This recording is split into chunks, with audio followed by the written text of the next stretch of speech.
Jadi semua kecil termasuk PNS kan harus pegang surat yang diserahkan oleh Pak Bupati melalui kecamatan. Ya, surat edarannya itu. Nah, surat edarannya. Ya, lalu? Pada akhirnya surat edaran tersebut akhirnya nggak ada makna. Contoh yang saya alami sendiri dan masih banyak kawan-kawan yang berada di Aceh Barat. Ini yang mulia saya bukan salahkan pada pihak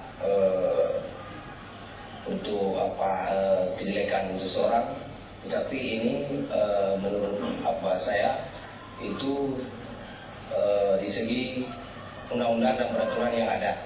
Iyalah. Pada surat edaran itu betul, yang mulia, yang bahwasanya kecil harus bersifat netral. Oke. Tidak boleh memihak. Oke. Isi hati nurani. Oke. Lalu saudara diberhentikan kenapa? Jadi pada saat itu saya tidak mau untuk mendatangi undangan kalau bersifat tentang untuk maju sebagai calon.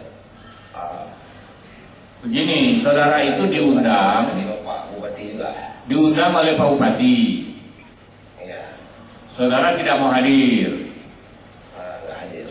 Undangan itu dalam rangka silaturahmi untuk persiapan menjadi calon, begitu.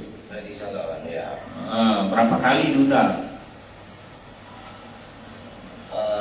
Pokoknya kalau ada kegiatan di kemukiman, di kecamatan, tetap ada undangan, Pak. Ada undangan. Surat. Tapi saudara tidak mau datang. Nggak mau datang karena memegang Iyalah. Surat yang pertama, edaran harus netral. Lalu kapan saudara diberhentikan sebagai kecil? Diberhentikan pada tanggal 12 bulan Februari 2012. Tanggal 12 Februari 2012 kemarin. Memang bisa diberhentikan oleh bupati ya, kepala desa, kan dipilih juga kepala desa. Betul, Pak. Jadi memang kalau kepala desa kan dipilih oleh pihak masyarakat, masing-masing desa sendiri, Pak. Ya. Tapi itu akhirnya saya tanpa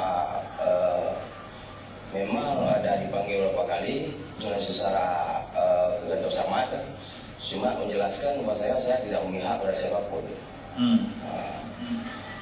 Jadi, Hanya itu.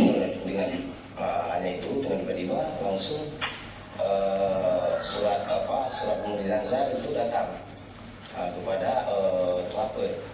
Ya, jadi surat pemberhentian